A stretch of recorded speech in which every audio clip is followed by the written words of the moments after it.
It's a young Chicano, bad from the north. You know, I'm not the type of guy to put the chrome to your dome. They see how it really does and now they throw stones. They just know that Doogie don't run alone. I got 100 with the bell to do in the bones. Yeah, we in the Cadillac. Doogie straight side of, yeah, you know we never lack. Cruising down the streets till we turn back. 1, 2, 3 into the 4. Doogie coming back from the 970. West knows, worst this, worst that. I run around through, so you better take a step back. Watch out for Doogie, cause that's how he really does it. He brings the funk, cause you know you really love it. Yeah, watch out for Doogie, cause that's how he really does it. He brings the funk, cause you know you really love it. Yeah, that you kinda from the no-code. Yeah, he do it so low, riding in the low. I'm just a vato with a good motto. Do not step on my new first zapato. They say I sound like easy, I say it's too easy. Now they wanna tease me, and now they wanna be me. Yeah, I said we cruising in G-Town. Welcome back to the Doogie Podcast, episode 30. I'm here with Kacey from the Moxie Theater. He's here to interview me today. This is a interview edition of the podcast. So those of you who tapped on my link in my Instagram, I appreciate it. Hell yeah. And take it from here, man. Right on. Well, thank you so much for having me. Yeah, man, I'm just basically here, on behalf of the Moxie and Bandwagon. You got a show coming up, obviously, on February 24th. You're opening for Joey Cool, and that'll be really awesome. I'm stoked to see you live. Yeah, thanks.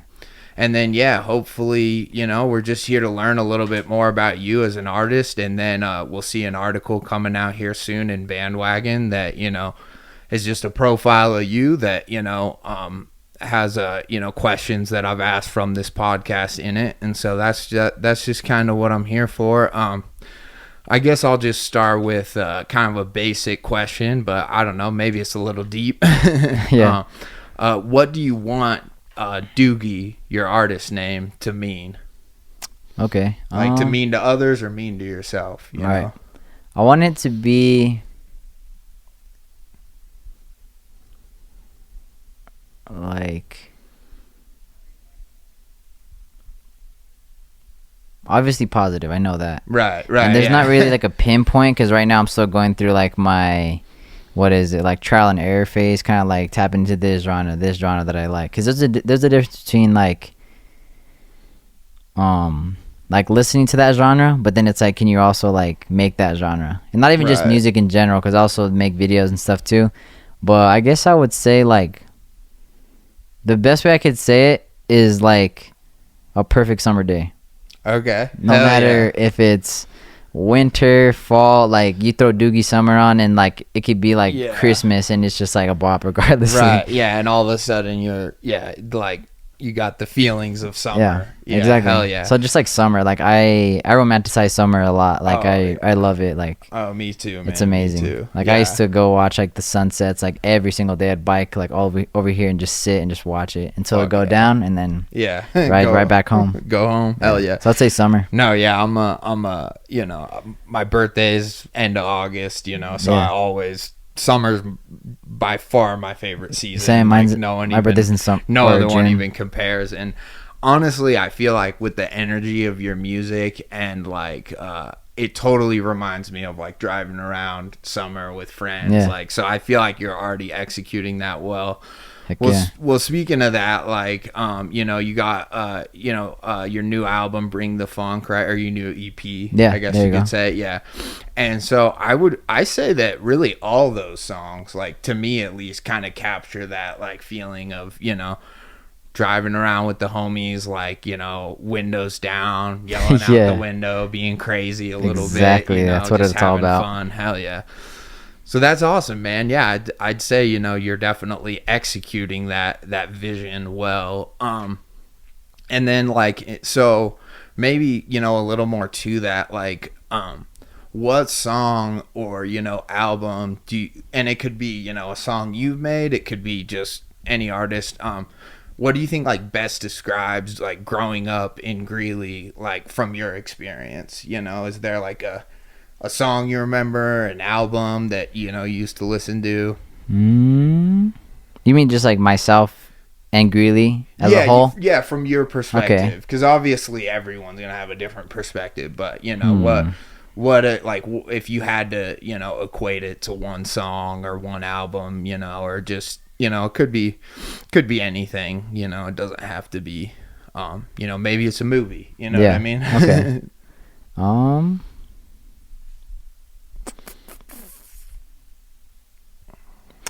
Well, before I say and figure out what I'm gonna say, right. I will say, growing up in Greeley, it was a weird. I'm like, where am I? You're right. Like, okay. what am I in a cow town? Am I in a growing city? Yeah. And as time went on, it's growing now. So like it's not cool to live in Greeley, but it's cool to live in Greeley. Okay. Like, I'm proud to live in Greeley. Like, Fuck I'm not. yeah. Everyone in Hell Greeley's like, oh, like everyone in Greeley, everyone talks crap about each other, this and the other. But like, the community's never gonna get anywhere if everyone hates each other. Oh yeah. So like, if I'm trying to put that into like a music standpoint, at least to like the positive side of Greeley, from like what I've always seen. Yeah.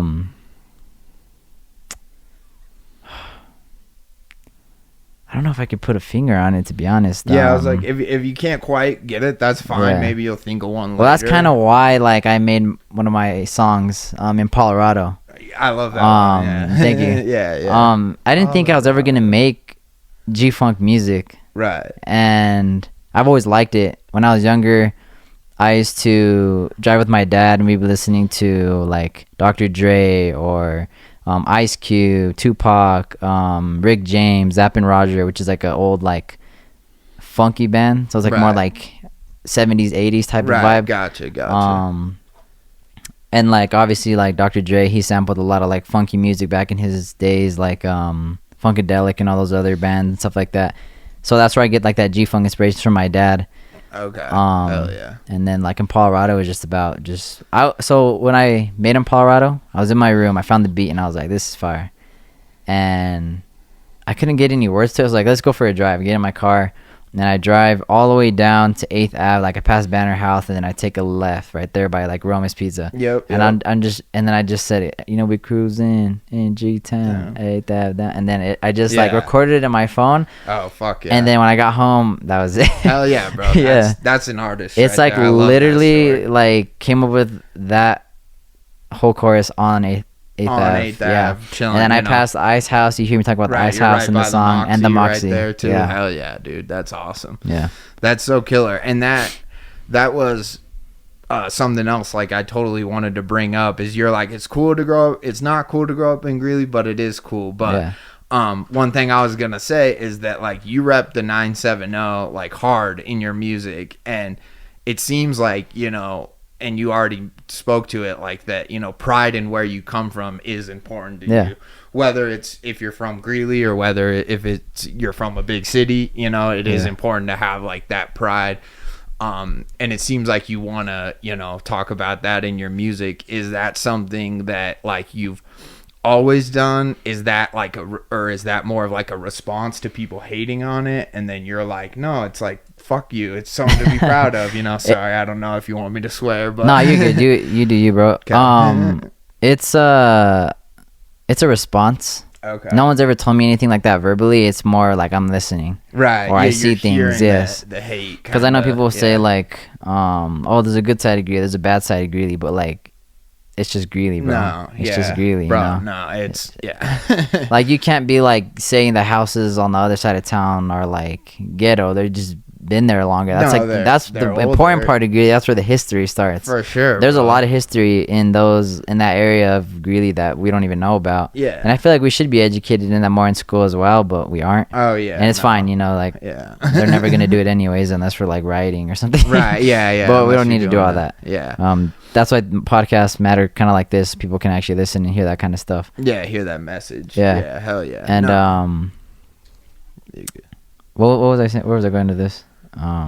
Just like you know, your pride or like, you know, your response to people, you know. Yeah, because I mean, I've known people from all over Greeley. I've known people who live on like the east side, the west side, this, that, and the other. Like and it don't matter like what side you live on.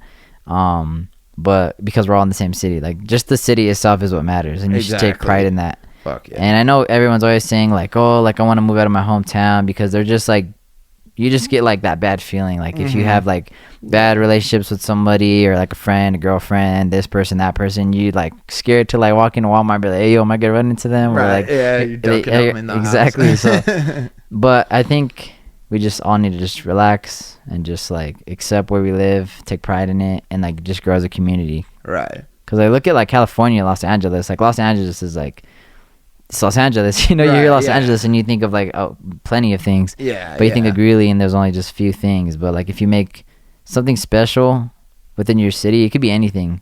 Yeah. And we might not know what it is yet. Like there is a few things that Greeley is like known for. Can't think of it off the top of my head. Right. You know, well, like you said, there's the cows. There's Greeley's known for whatever, the smell. People always talk shit about that, but I think now it is, like you said, it's known as just a growing place. Like a lot of people are coming here. It's on the come up. If nothing else, it is. You can talk crap about whatever you want, but so I think you're right that a city should have pride in the whole city, and we shouldn't break it off into, well, this side's the side you want to live on, or you're totally right about that. And then so I guess just like listening to your music, you definitely rep it, and you have that pride to where if I'm someone living in another city, like hearing you talk about 970 or hearing you even mention Greeley, I'm gonna go, oh, where is that? And at least Google it or something, so I think that's dope for sure. Heck yeah. And then so the other thing that I just kind of wanted to say about that is, and I think this is what you're talking about when you talk about just hearing people kind of talk shit about it, is like, there's the college kids, people from out of town, and they're like, oh, well, it is Greeley, so there's nothing to do, like, and they just kind of talk about it like that. And I'm like, coming from where I come from, a small town in Washington, like, Greeley is actually pretty dope. Because I grew up where we had to drive, an hour and a half just to go to a mall. Okay. And then we were 5 hours away from Seattle, so 5 hours away from like the biggest city, and stuff like that. And so, and there was no sort of like venues for that, like underage people could go to a show. It was like maybe there would be dances at the high school, and that's about it, Whereas here, like I see, I drive around, there's a quinceañera going on over here. There's a concert at the Moxie. There's other concerts at the breweries and at the bars and stuff. But if nothing else, I'm like, from where I sit, I'm like, there is a lot to do. You just have to go out and do it. Like if you're sitting in your dorm or sitting at home, you're gonna say, it's a boring town, like anywhere else. But once you actually get out and look, like most nights of Greeley, even weeknights, weekend, there is some sort of event going on that you can do. So that's I think important to point out, and to contribute to a different narrative, which is like what you're doing, of being like, have pride in your city. We're one city, shit like that. So that's dope. So I guess now I kind of want to get into, and we can come back to like your EP and talk about individual songs and everything. But you talked about driving down 8th Ave, and that's how you came up with the lyrics for songs. Is it always some experimental thing like that, or is it normally just you in your room picking out beats and then you've already got stuff written down, or do you have to like match it to the song and then come up with it?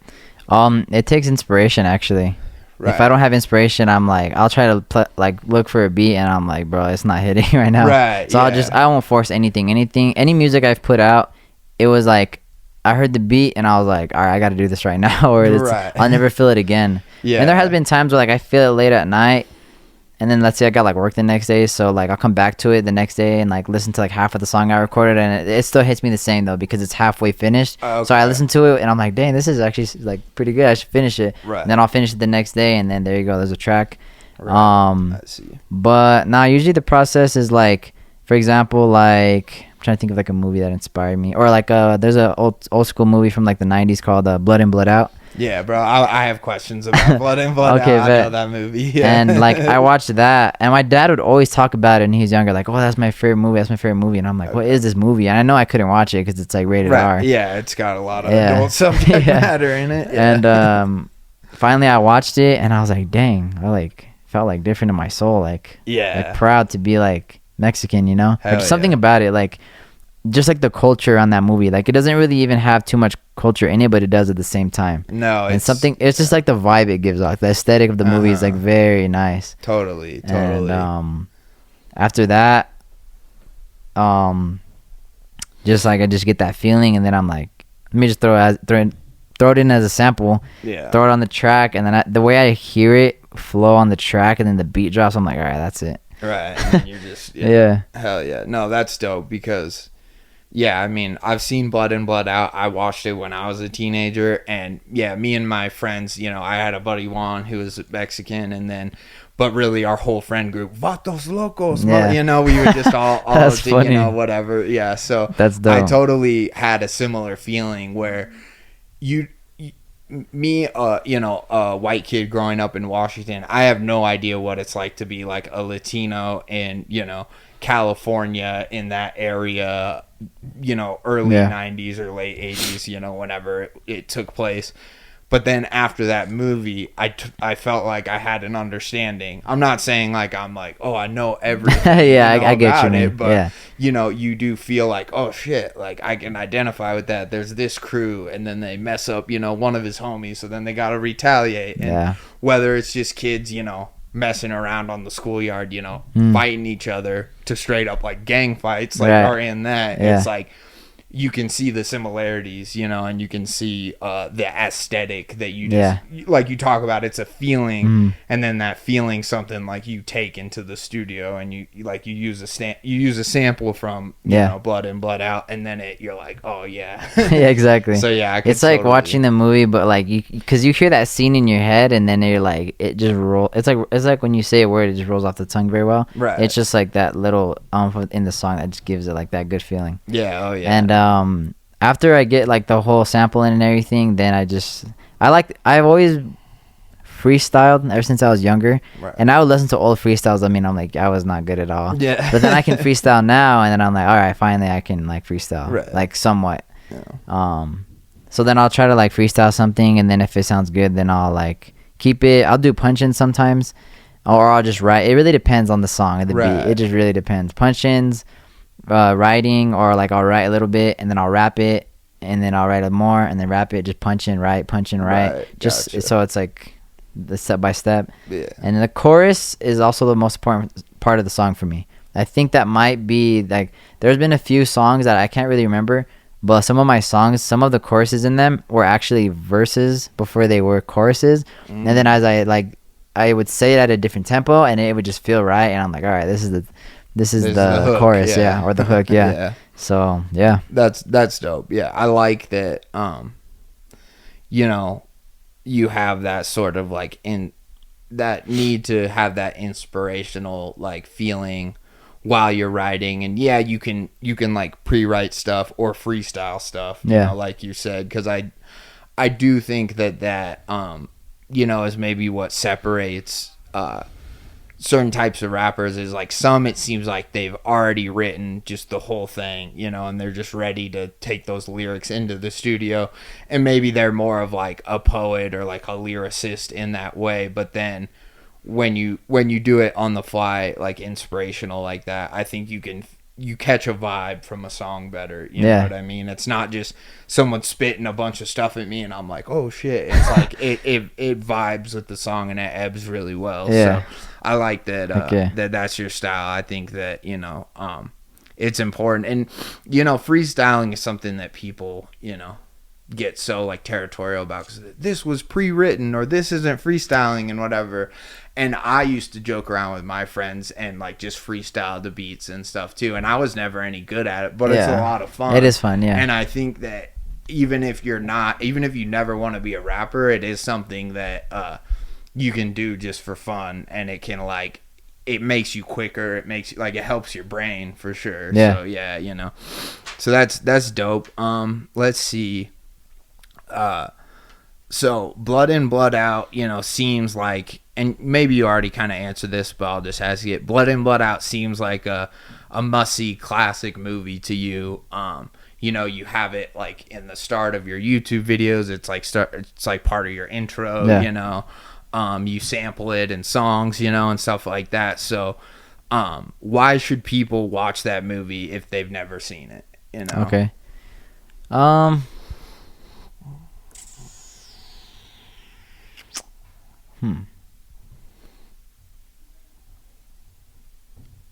first of all, it's a good movie, obviously. Right, yeah. But I feel like it gives off like a good vibe of like, I guess like,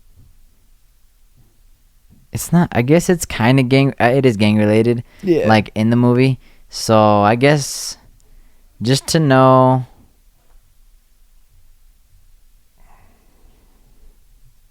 if you want to be Mexican in a day or for a day, Right. back in the 90s, like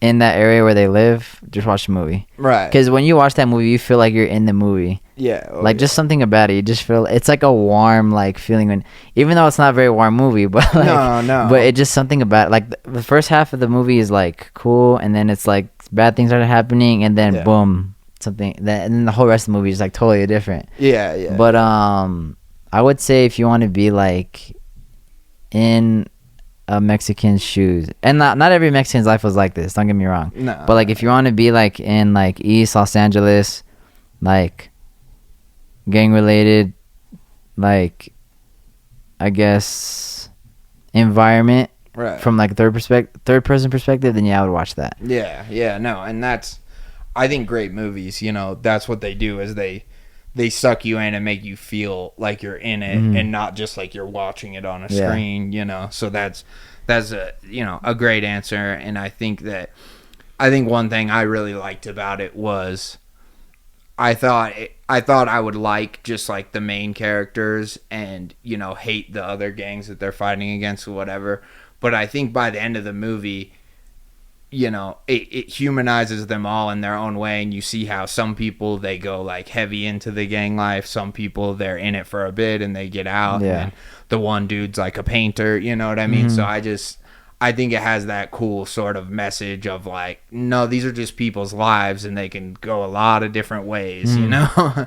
Yeah, that's a good way to put it, actually. Now that you say that, the ending of the movie is probably the most important part, because it teaches you like in life that there's choices. I think like there's a lot of purposes in life, but I do think like the one, at least the purpose to life to me, I'm also a religious person, but besides that, I think choice. Yeah. Like the choice that we made to do this podcast today, or the choice to like, you know, do anything, like anything at all, like for sure, literally the littlest thing, like any choice you make can go like the longest way or like the shortest way, but like choice is everything. Oh yeah, choice is huge. And it's funny to me because there's even some people, you know, whatever, there's people believe in simulation theory, there's all sorts of theories now, but then I've even heard the theories that like, oh, we don't actually make choices and there's not choice in life, it's just like it's predetermined based on like your brain chemistry and all this other stuff. And I'm like, I don't buy that at all. You know, that's one thing that I've just been like, we definitely make choices, you know.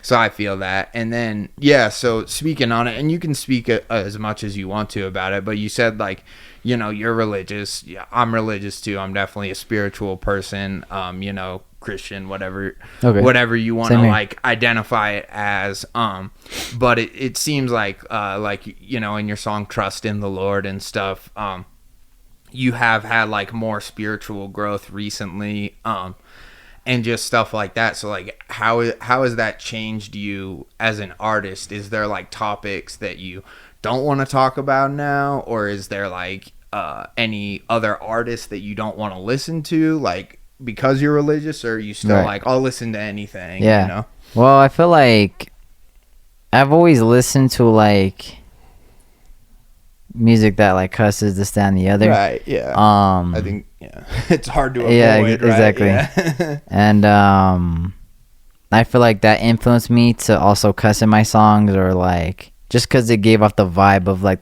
those songs, even though the words don't seem like they go a long way, but they do. Right. But then like, I don't know. I guess I don't know where I just got like, God just kind of revealed himself to me, and I was like, wow, like, right. And I guess the way that happened, I felt like just a lot of brain fog. I couldn't a fog, not frog. I think I said frog. But no. but not like I guess I was just like having brain fog, and just like I couldn't get my mind right. And I was dating somebody at the time too, and I like couldn't like explain to them, and like just like I couldn't tell them like how I felt, or like they could tell me every single way that they could feel like, oh, you need to do this or you need to do that. That's totally fine. That's communication. Like that's good to tell somebody like what they need to work on. I mean, obviously you shouldn't like jab at them and be like, do this, do that. Yeah. That's not what she was doing. Yeah. But for me, I like couldn't like explain nothing or explain how she could be better. I was just so like just trapped and confused. And I say that trapped. What did I say? I'll get back to it. But but I was just so trapped and confused. And then like I went home one night, and I was like, all right, I need to just like write my notes down, or like a journal. I have a composition notebook upstairs, and I was like gonna look for it in my drawer.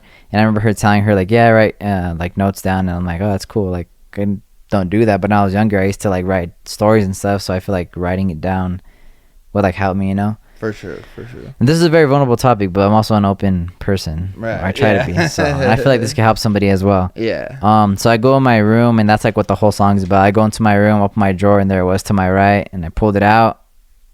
And that's not what I was looking for, but that's what I seen. And I was like, huh. I was like, I haven't been thinking about God recently, Jesus specifically.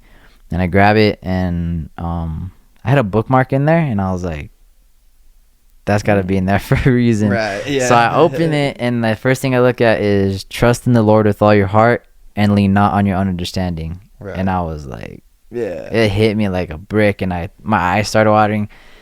And I was like, whoa. I was like, all this time I've been trying to like figure out like this and that and this and that, and like just trying to figure out all up here. What's wrong with me? Yeah, exactly. Yeah. Or like what's wrong with me, what's wrong with us, with the relationship, or everything outside the relationship, like with my own life. When I should just be like praying to God and being like, hey, what do I do? Or like like give me a sign, or like just like something, you know. Then we shouldn't be like that with God, like please like give me a sign, but like at least praying itself goes a long way, I think. And as soon as I realized that, I was like, dang. And then I told her about it, and she didn't really think much of it, but I don't blame her, because she's not really like, she is a spiritual person, but like she wasn't really raised like, I guess like in I guess around religion as much, in a faith, like yes like, and no, she was, but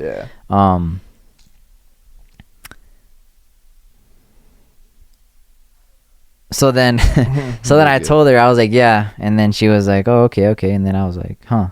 It kind of like hit me the wrong way. I thought she was going to like acknowledge it more, you know? Right. So then I didn't really say much about it, because whatever, but everything happens for a reason. So then after a while, a couple weeks or whatever, eventually she broke it off. It's just how life goes, you know? It's just how it is. And I was like, dang. And like, I was like, that's it. I was kind of just sitting there, like in my room, like, what do I do now? You know? Yeah. Like you're just like in the center. You just feel like you're the center of the universe, like just right there. And there's just like, what do I do? Like, what's my purpose in this exact moment? Right. Because my purpose that night was to hang out with her and like talk to her about things. Yeah. But I didn't get the chance to say or clear things up, especially because like within those weeks leading up to the like conversation to the breakup, was like me getting closer with God. And then it was just like, poof. And I was like, God, I'm not mad at you that this is happening, because God will never like take something out of your life if he knows it's good for you. So if he knows if it's not for you, he'll take it out. And I feel like you shouldn't question it. And so then after that I was just kind of like just confused, and like I said with the brain fog, I felt like there's just like some like just evil spirits like just around me, or demons, or just something. And I told my parents about it. Exactly. And I told my parents about it, and they're like really, like what, like how do you feel? I'm like, I don't know. And I kept seeing like black cats and owls, and like I would be chilling at McDonald's. There'd be like an owl above the car, like just chilling. I don't know if you believe in like that kind of stuff, like black magic. I don't believe. I believe in it, but I don't follow it. Like I believe in it, like people do it, but like you know what I mean. I see what you, or just you could say like, you know, paying attention to signs in terms of like, you know, if spiritually you are feeling negative. And then, you start to see all these omens that are creepy or whether it be a black cat. I don't know if I believe black cats are necessarily evil. Like some people just straight up do. But I know what you mean. You're in this situation where you're hyper sensitive to your spiritual going on inside, right? Yeah. And you notice that you're feeling negative, and then you start to see all these kind of weird things, like there's just a crow or something, and it's like cawing, and it's not really doing anything, and you're like, that's kind of weird. And so you're hyper focusing on that stuff. So I see what you mean. And it might not have even been like just like the black cat or the or everything else, but yeah, I don't know. I just kept even going to work in the morning, like super early in the morning, I would just hear like a owl, and I'm like, I gotta like run in my car before like this thing turns into a witch and like takes me to like Brazil or something. Right. That's where they live. I heard all witches. They live in honestly, no. Probably there probably is a big population of them out there. Who knows, bro? Yeah, like I'm sure there's a lot of good people in Brazil too. You know? Yeah, Brazil's cool. I actually do want to go there. It's a very demonic place, but that doesn't mean I don't want to go. Yeah, right. Yeah. They got the giant Jesus, don't they? Isn't that Brazil? Or maybe it is actually. Yeah, the Cristo. But they're also the people who like made fun or mocked Jesus. Like it was like the devil like whipping him on the floor. It was during a parade. It was crazy. Oh yeah. See, I don't know anything about that. I just know they have a huge statue. Yeah, I think something happened to their city too, like some like crazy weather condition too. That was pretty crazy. That's interesting. Yeah. So it seems like you pay attention to all that, like, you know, the signs or you know, if something's mocking, you know, Christianity or mocking your faith, and like you pay attention to that, you know, which is good. And so it sounds like you had this sort of, you know, fog that was kind of around this during this relationship. Right. I just want to clear this part up. When I told my parents about I just felt like those evil spirits, they prayed for me, and they both had their hands on my shoulder, and I was like, all right. And then they started praying for me, and like it just felt like this like burn of sensation in my heart, just like this joy. And I was like, I started crying, and they were crying, and then after that they're like, how do you feel? And I was like, I feel better. Right. I felt great, but I was like, I feel better. You're right. Yeah. And I went to my room, and I was like, all right. I was like, I don't know what's going on, but something's going on. And then went to sleep, and then from then on it was just like me just going through a spiritual journey with God, and just little things where I started watching sermons and like just hearing words and just like finding good like people to look up to now, instead of watching like negative podcasts. Now I'm finding like more spiritual podcasts that like I connect with. And I feel like if I would have had God in my life from like the moment I was straight out the womb till now, everything would be fine. But you have to go through those like growing pains to like figure out where you actually need to be in life. Or God will put you in certain positions in your life to like make you learn to draw closer to him, because you can't do it without him. And if you're not religious, that's fine. Yeah, no, but like for me, that's what works for me. We're just talking about your journey and your perspective, and you know, it seems like you were having this sort of like a spiritual like crisis, you'll say, like when it terms of the brain fog and feeling, you know, evil energy around you and stuff like that. And then it seems like you kind of had this spiritual awakening like out of that crisis, which, you know, obviously was positive for you. And then like with the relationship and stuff, it's like it just didn't meet, you know, where she was at on her like spiritual journey or whatever's going on with her. And so you just kind of grew. And, you know, not that she's not grown or anything. I'm sure she's doing her own thing, and that's cool. But it does seem like, you know, it was kind of the right thing for you, especially if you have that moment in your heart where you're just like, you know what, I feel at peace. I'm at peace with everything that's ever happened to me in my life. Like, and everything. So that's what's most important. I think that people can believe in, you know, this God or that God, or, you know, all sorts of different religions, or they can be different sects of Christianity. You know, there's all this stuff, and I think it's most important that it does bring you peace, you know, and that you, because you're at peace, are able to then bring peace to others and be a good person, you know. Like, you know, the golden rule, treat others as you want to be treated type of thing. And it's like, obviously, if you feel like you have this brain fog and you're, you know, there's this evilness around, you're probably not going to be as good at treating others well if you're that kind of centered, focused, you know, and not able to step outside yourself. So I think that's important to kind of, that, and it's cool that you're so open about it, that you want to highlight sort of that you had this crisis and awakening, as my words, not yours. But you know. I do think it just all starts with God. Like, just put him in like, if you do believe in him, or like if you have fallen away from him, happens to everybody.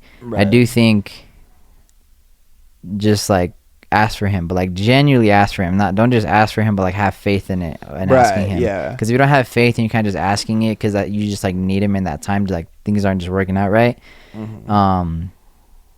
Not that he won't like answer your prayers, but like you'll definitely notice a difference if you that's why they say walk with faith. Walk with faith, everything have like that. Gratitude, you know, believe, have gratitude. And I think that if I would have had God, because like when I'm in a relationship, or at least in my past relationships, it would just be like her and us and her and us and her and us, and I would leave my friends behind, my family behind, even myself behind sometimes. The same way, bro. And like the most recent one, I made sure I like still like had time for myself. Right. Like that was also very important. Making music and podcasting, seeing my friends. It was like a good balance.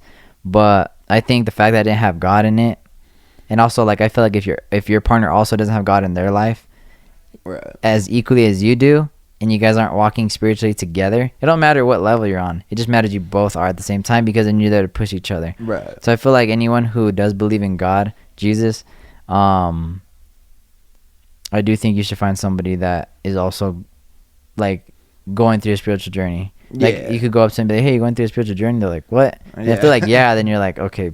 Oh, dope. So, bet, yeah. And if not, then there's somebody out there for you. Yeah, but and then too, you never know, like, you could ask that person, they'd be like, no, I don't know what you're talking about, but then you could meet up with them a month later and they're like, hey, I'm on my spiritual journey now. Like, something happened to them. They had something, you know, go on. So, and I do wish I was closer with God in the relationship. Right. Because I feel like that would have changed a lot of things, like, for myself as a person, because when you're with someone of the opposite, like, sex, I feel like they hold you accountable in a different way than what your homie could.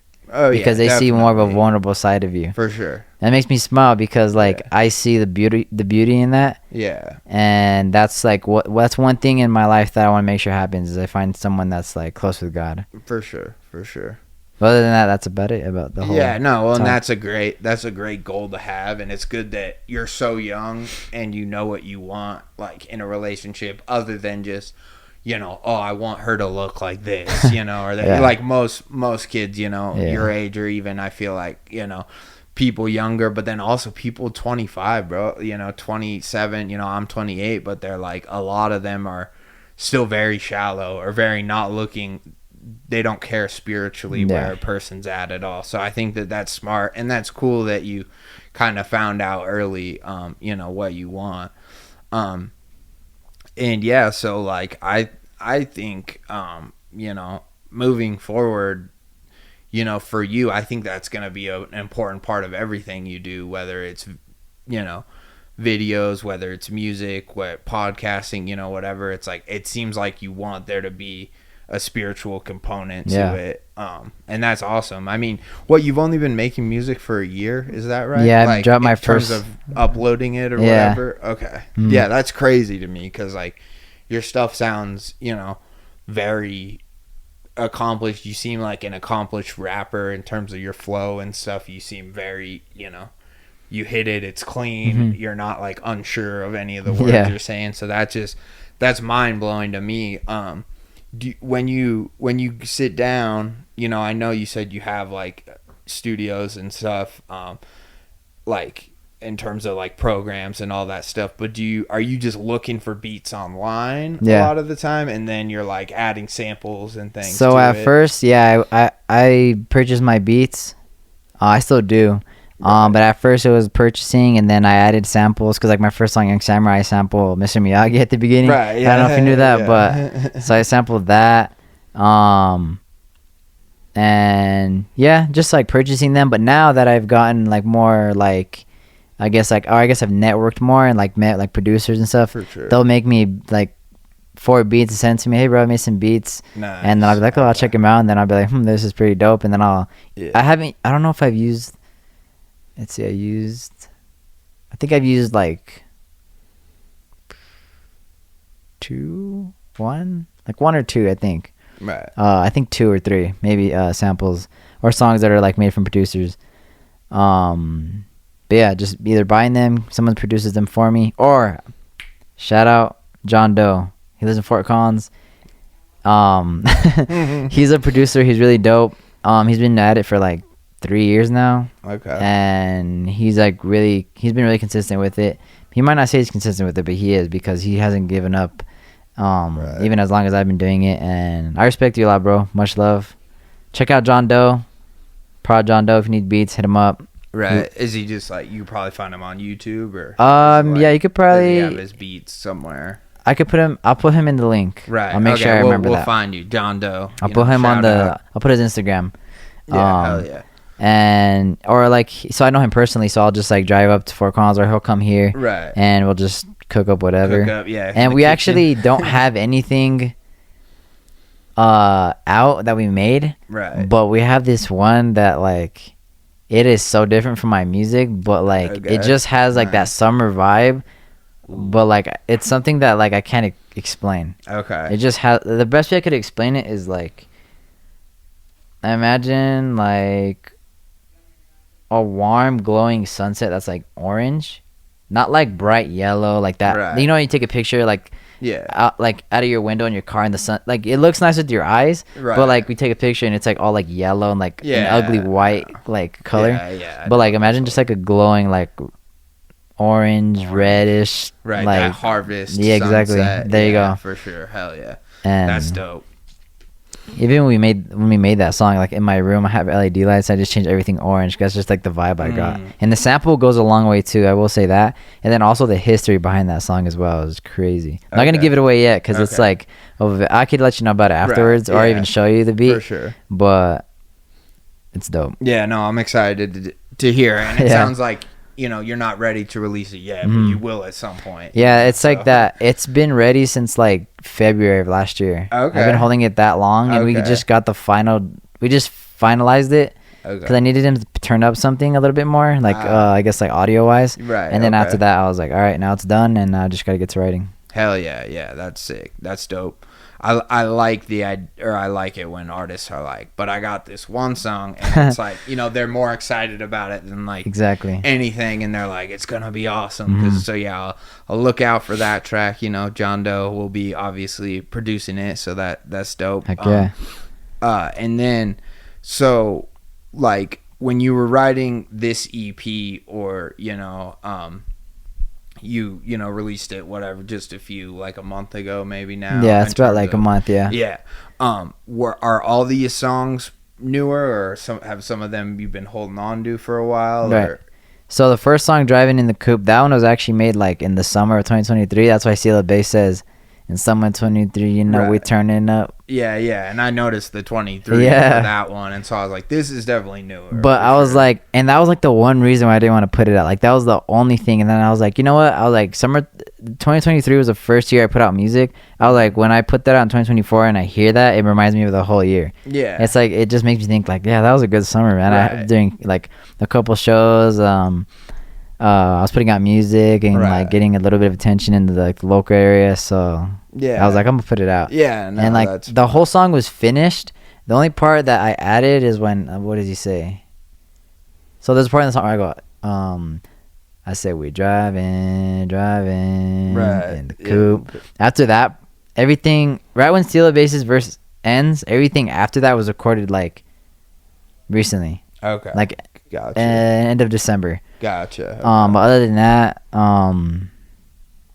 it came out, and then the next song is obviously Defunk. Right. Yeah. You said you wanted me to go through all of them, right? Or no? Yeah, I mean, we can talk about whatever you want to talk about for all of them. Okay. Real quick, I do want to say I think that's smart that you put that you left the 2023 thing in, just because it's just saying like in 2023 we chilling or whatever. It's like a positive thing. It's not like when the Black Eyed Peas did, we're so 2008, you're so 2000 and late, and then now people just make fun of that song because it's like, well, we're way past that now, And plus 2023 was a big year for just a lot of people, whether for you musically. So it's like this nice little shout out time capsule. But, there was like, the pandemic, there was all this other stuff. But so I do feel like 2023 is this kind of year that people will look back on and go like, oh yeah, a lot of shit happened that year. That was when Doogie's, first came out, or when this happened. So I think that's smart. That I realize why you were apprehensive, but then like you were like, no, I'm gonna do it. That's good. And then D-Funk, I would say, is like, they're all fun songs, but D-Funk is definitely the song that when I listen to it, I most want to like move, I most want to dance. I'm really excited to hear it live for sure. Dude, you're going to catch me on the dance floor for sure. I'm going to bring as much energy as I can. Like, I feel it in my heart. Like, just something about this show. I don't care. I care how many people are there. But like, I know some artists, they'll be like, there's like 8 people and they're like, but I don't care if there's like one person there. Like, we could just vibe as long as I'm looking them right in their eyes. That's all that matters. For sure. But I'm so excited for that. I'm gonna have some homies on stage, probably maybe like 3 homies on stage. I think that's smart. So I can't wait. It's gonna be dope for sure. We just had Color his show at the Moxie, and that was a lot of fun, and it was his headline show. And he definitely did that where he had a few songs where it was kind of just him, or like him and the DJ and maybe like one other person, but for a lot of his dance hits he had his best friends up on stage with them, and they were just all dancing crazy, and it just made the audience, because people go to a hip-hop show and like depending on where it is or how accustomed people are to like hip-hop shows, they're maybe less, inclined to dance, or they're maybe just swaying a little bit. But once they see the energy on stage, it just reverberates throughout the crowd, and then everyone starts moving and stuff. So, I'm super excited to see that one, bro. It's a great song. It's a lot of fun. I don't want to equate it to like any other, artists or songs that I've heard, but it's definitely has one of those like vibes to me of where a song comes out, whether it be in the summer or whatever time, you're playing it a lot in the car, whatever, but then no matter what time of the year, again, you can turn that song back on and you get that nostalgia back. That was like the one thing, because I was like gonna hold off on these songs, and I was like, well, like driving in the coupe's like already like almost gonna be a year old. Not really, but like by the time it will be. And then like these songs are too good not to put out, so I'm like, I might as well just put out like an EP. So I was like, and it's a new year too, so I dropped it on January 3rd, my brother's birthday. I did it like dedicated to him, like just like like a little remark or whatever. Nice. And D-Funk. It's honestly baby. Impalorado on steroids. I was the best gonna say, way I could give the same vibe, but it's just like on steroids. The evolution of Impalorado, or Impalorado's like cruising and dope, but then like this is like, okay, now we were cruising, we were listening to Impalorado, now we parked, we're walking into the club, this song's playing, everyone's hyped. Heck yeah, so, bro. I totally get that. And then the third song, I don't want to miss No Lores Vato. Technically you're saying you're right, but in Spanish 2 L's are a Y, so it's No Llores Vato. No Llores Vato. And I knew I was going to mess it up. You're good, I was like, I don't really want to pronounce it. Yeah, you're good. It actually says it in the song right before Adam the Shinobi's part comes in. Right. So you hear it, No Llores Vato, don't cry, and then his part comes in. So what does that mean? What does the whole song mean? Like, I listened to it, but what does it mean, from your... So I'm gonna start with like the beat. Okay. I was at work and I was just like listening to G-Funk beats, and then this one came on and I was like, oh my gosh. I just been told like my coworkers like, bro, this BF on right now, I wish I could go home right now, bro. I would kill it right now. And then I just like, I don't know when I had time to record it, but why am I forgetting what this song's about? Oh yeah, I mean you're good. Let's see. You don't have to like have a specific. You know. It's kind of like me talking my smack, but like I'm not trying to do it like in a vulgar way and an aggressive way. I'm kind of like, this is me. This is just me. I say, yo, what's up? It's Doogie up inside of the cut. I'm rolling in the 6'4", bumping in the trunk. 16 switches about to make this thing jump. I'm a G-Funk bottle, so I gotta let it bump. Cruising in the morning. It's just like, it's so self-explanatory. Yeah. It's like, gotcha. and then I said I wear my socks real high because I'm down for whatever.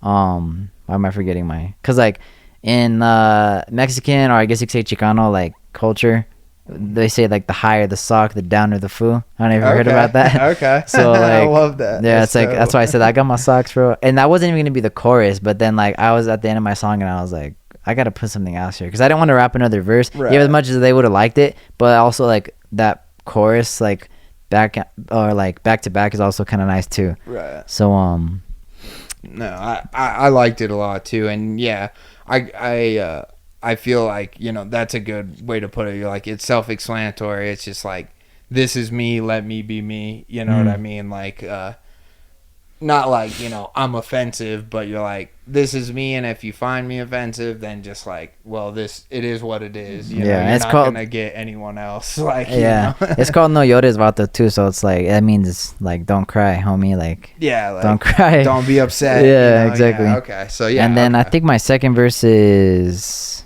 what is it? I said, like, here I go. I pop my collar. 1, 2, 3, 4. We up in the Impala. I be like, no, I don't want the drama. I always say that in my songs. I don't want no drama. Right. Drama. You'll hear that like almost in every song, but I really do not like drama like at all. I've always been that kind of guy. For sure. I don't like the drama. They want to throw jodazos, but don't know that I'm a brawler. So like jodazos is like fighting. Right. Okay. And then a brawler is being boxing. Yeah. Right. I don't like fighting, but I like throwing punches. Yeah, you're like, but I will if I have to. Yeah, exactly. And then no, my brother. And I said, this whole year I've been dropping tracks left and right, doing my thing, staying up countless nights. Now I'm on stage, ripping, spitting on the mic, bounce, rock, skate with the vatos of the night. I said bounce, rock, skate because in my other song with Adam it goes bounce, right, rock, skate. So it was like paying homage to that song because that song is a classic to me. Yeah. And then this one was just like a new, like, it was kind of like a refresher to like what me and him do, like G-Funk wise, I guess. Hell yeah. No, and that's cool. So it does seem like your songs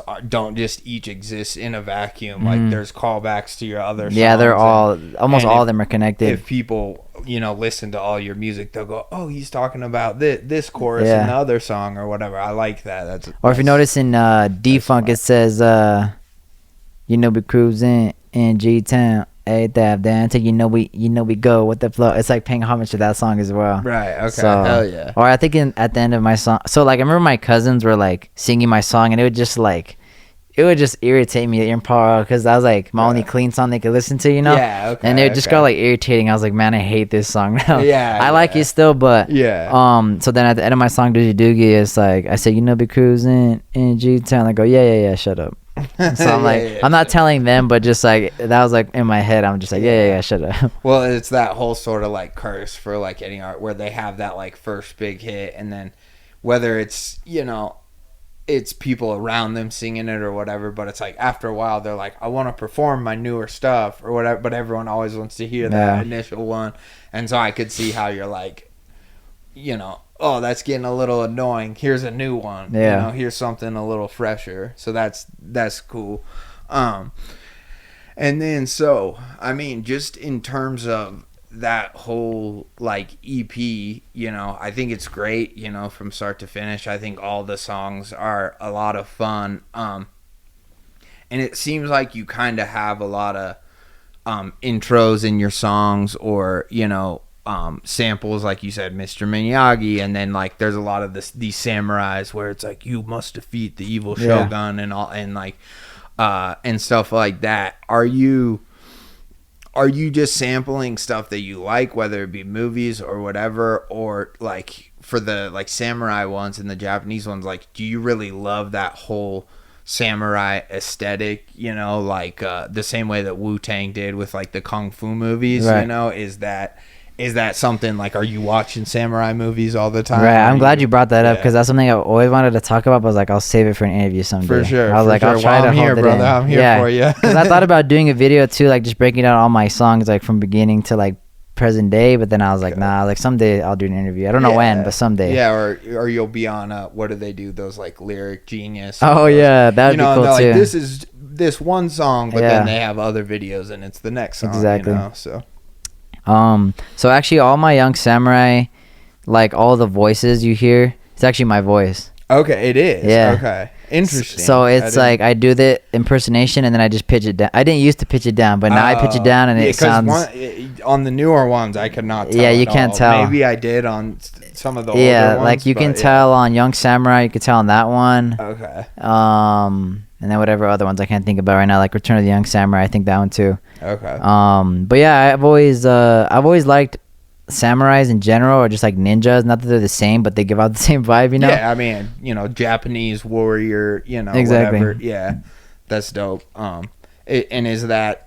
I guess when did that start? Was there like a specific, you know, movie, or Yeah. was it a specific thing that you watched? Like I loved Three Ninjas when I was a little kid. I think my dad showed us that It's movie this one time. movie about these three little white kids that Yeah. are all somehow these badass ninjas, you Yeah. know, and it's a ridiculous kind of whatever 80s, 90s Yeah, movie, but I it's seen that. fun for a kid to watch. Yeah. And so I, you know, that would be one example for me, but you Right. know, I don't know when it started for you or how. It's kind of funny. You ever seen Ninja Turtles? Yeah, of When course, they're when they're yeah. samurais, Oh, it was that, bro. okay, right. It was that. Like that's Okay, probably like hell the yeah. first thing I can remember of like I guess yeah. like childhood wise, I guess. Right, And then I don't know if I can think of anything else. Kung Fu Panda too. Like Right. not that it doesn't give off like No. a samurai vibe, but it's just like that. Like I like Asian culture a lot, like Chinese culture. I For don't know sure. if Kung Fu Panda is like Chinese or Japanese, but just I mean, like I don't. I think it's Chinese, It's maybe. supposed to be a little more Chinese, but it's also because it's just whatever animation, Yeah. animals. It's like I don't think they're super right. like they're kind of specific with it. It's kind of just They're just a tying it melding of together in a all, way. You know, Hmm. the Asian warrior culture. right. Yeah. Yeah. So that one was a big one too. Actually, I I literally sampled Tai Lung from Kung Fu Panda Oh, in my okay. song The Hell Last yeah. Ronin. You'll hear it, I think Okay. like Yeah, I think I Yeah. listened to that one once. It, Yeah. it was a bit back, so I Yeah. don't remember much of it. But I do like this whole, you know, you got this funky, like, you know, upbeat side to your music, and then you also got this like equally as energetic, but this kind of like darker, like good overcoming evil, like, you know, It's pump like- up kind of like how do I, you know, be my best self and you know, do what I want to do. And for some people, yeah, that's like fighting or whatever. Some people, you know, it's just, it's hard to just preach positivity all the time, but sometimes I think what's maybe more impactful is if you know, you do treat it like it's a battle, you know, and it's like good versus evil. Exactly. And so yeah, I definitely hear that in the music for sure. Well, that's dope, man. And that seems so funny because, like, honestly, there's so many kids that, well, I love this anime or that anime, and so, and like, anime is cool. I like anime, but for me, like, yeah, what are the things that most sort of impacted me or got me into like anime or, you know, Japanese whatever movies and shows and stuff? It was the sort of like Avatar, The Last Airbenders, or the Ninja Turtles. Like, Yeah. I love the ones from the 80s, you know, Yeah. the go ninja, go ninja, Yeah. go, you know, when they're all dancing and all the shit. And so it totally, I think, for, you know, people just growing up in America, like, yeah, sometimes it is those most basic, you know, more kid oriented things, but then it grows up into a Yeah. more, like, I could tell you about a movie, it's not called 99 Samurais, but it's called 99 Assassins. Okay. And it's in Japanese, so like you could watch it with subtitles, you know. Yeah. I'm sure there maybe is a dubbed version too. Yeah. And it's brutal AF. Like, it's not one of these movies where it cuts away from the violence at all, and it's basically like there's an evil shogun, and you know, he's basically brutal, and he's like murdering people that don't need to be murdered, and he's kind of upholding the laws, but really he's just like a sadist who just wants to inflict as much harm. So these 99 samurais kind of all rally together and decide that they're gonna take on his whole entire army just with 99 of them. Yeah. And it's super badass, but it totally, like, when I listen to your music, but then I was like, every time I hear the, like, you must defeat the evil shogun, I immediately am like, oh, 99 assassins. It makes me want to watch the movie again. So if you've never seen that movie, check it out. Forewarning, it's brutal. Right. So I could take shows like that. Yeah. I was like, some people they don't want to see it because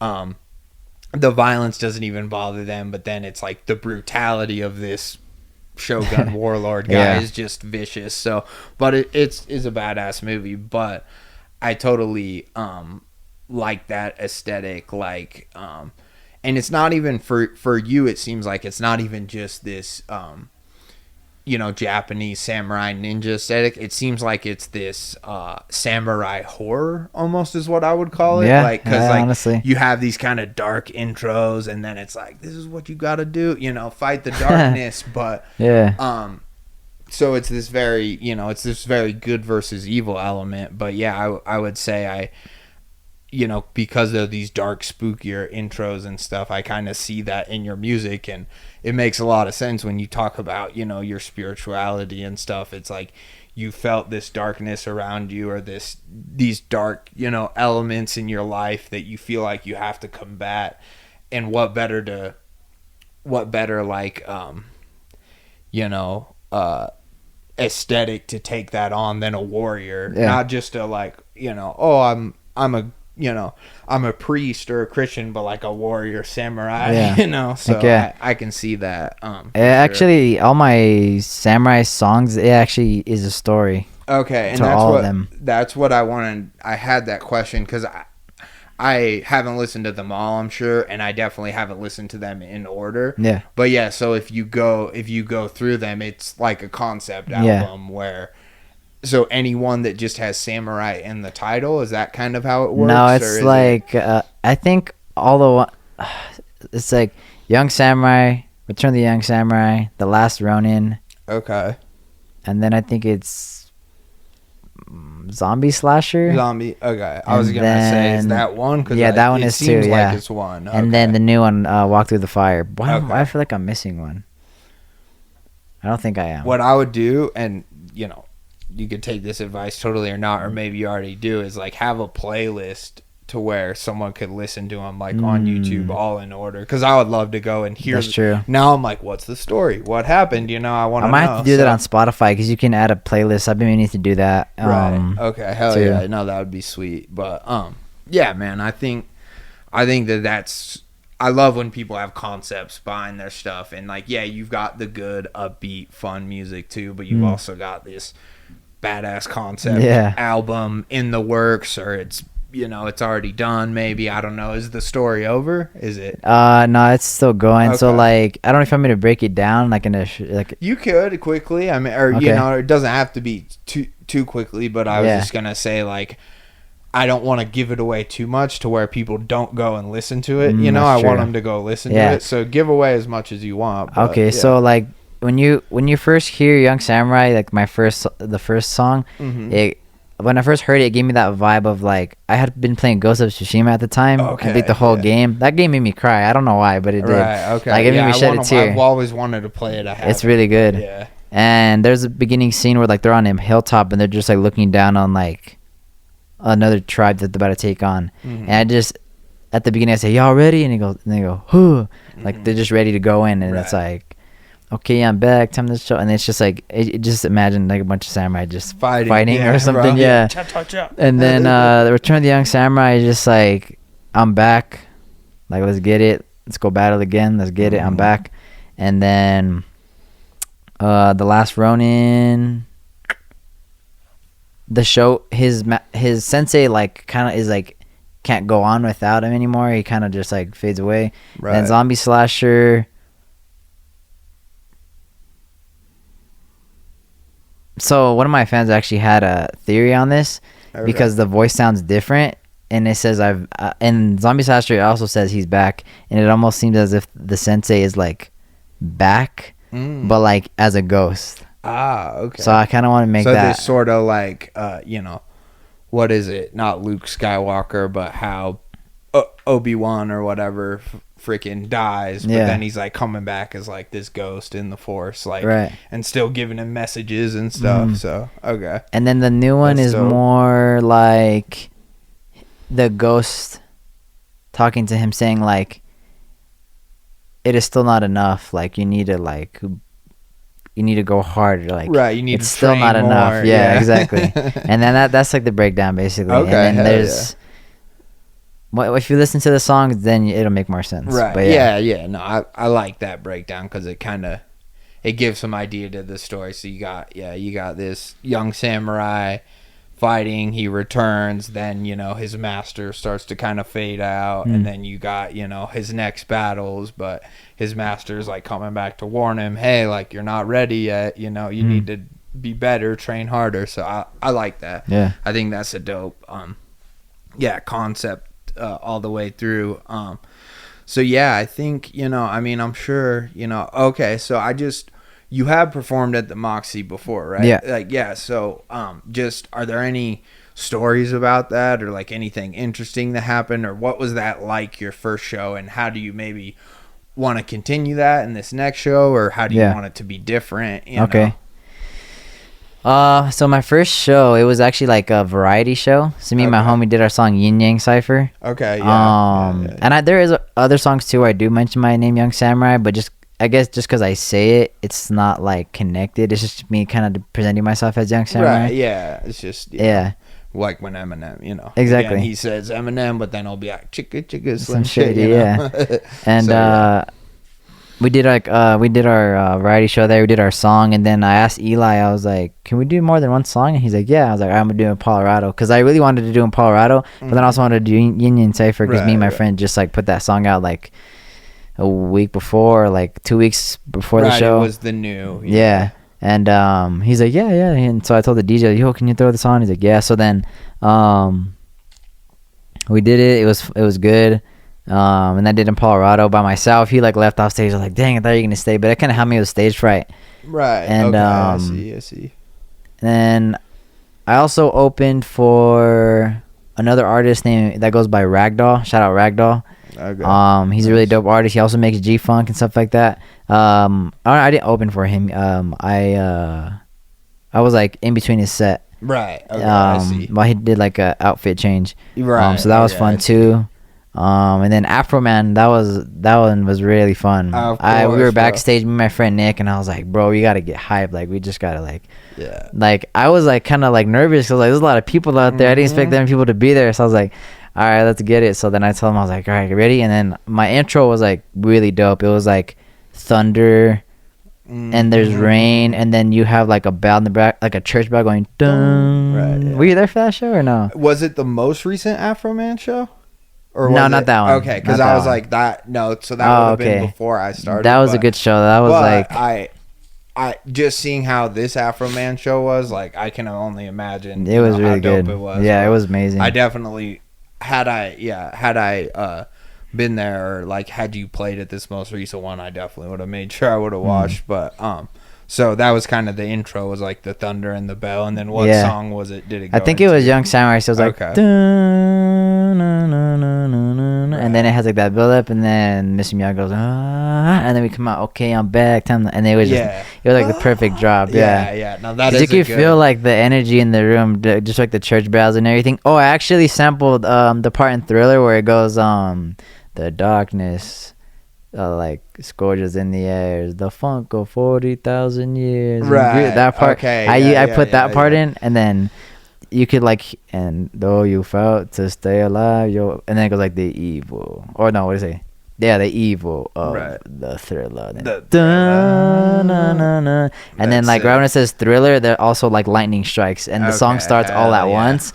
And then I made my whole set list 11 hours previous to the show, like within the 11 hours, because I was working and I didn't have time to do it, but I still made it happen. Hell yeah, that's awesome, bro. Came together pretty good. I'm excited. Yeah, I'm excited to see you.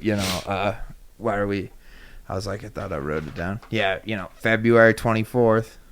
Joey Cool. But so yeah, I'm really excited. Are you gonna open, you think, with that same song again? Like, just because it's such a dope kind of opener. Now I'm back. I don't think so. Or do you think it's gonna be something different? It might be something different. Maybe. I like it both ways, bro. Because I would have loved to see that, but I love. Because like I want people who went last see time. What you do next. Yeah. I want people that went last time.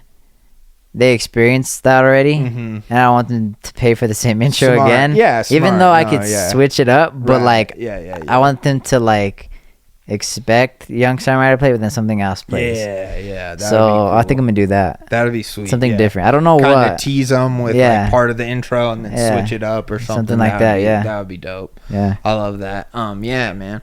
Well, hell yeah. Like I love that.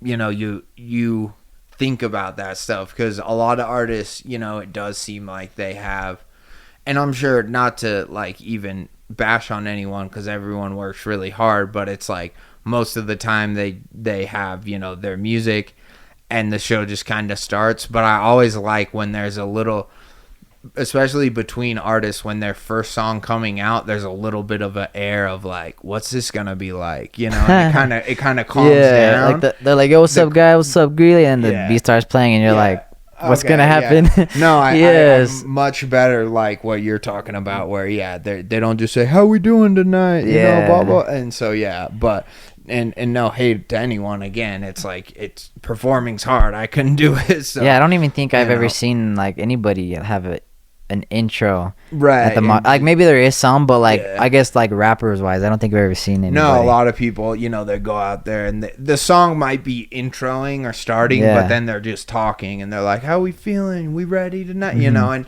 and pumping up the crowd's good too, and it's an important part of it. But I think if you can kind of just build that tension and then have just the song be what makes people go, oh shit, people are really, really in it, I'm trying to bring what like most people, because like that funk category I was talking to you about, it's a lot of like people my age that listen to that kind of music. Even people a little bit older than me listen to that kind of music. Right. So when they hear it, it's not what they're used to hearing, but they're familiar with it. But like I want to give them my own flavor with it, and like them also resonate with it. And then just like, I don't know, I just kind of just take it as they do, I guess. Right.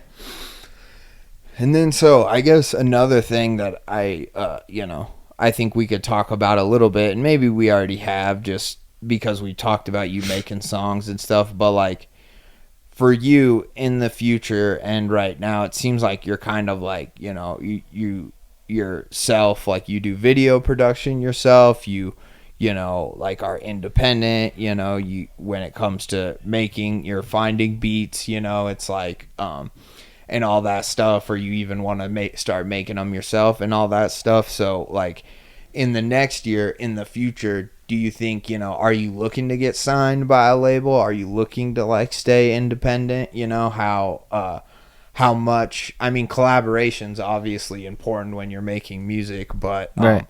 How much do you want to keep being in the driver's seat of like, all your stuff? Like, how important is that? Yeah. I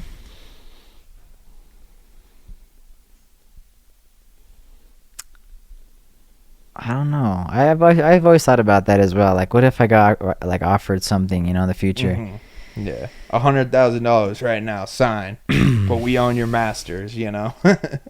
Dang. It's like, but that is the choice of that. Like, I mean, I don't got to work anymore. I can just do what I love. So that would be cool. That's the trade-off, right? You got to think about, well, but is that enough money? Am I able to stop working forever? And that's the other trade-off, is people go, well, that would be nice right now, but I think I would be independent, because as soon as my stuff would start blowing up individually by myself, and I start like actually making money by myself, to the point where like, all right, I have enough money to like, if I need somebody to, I don't know, like, where was I going with this?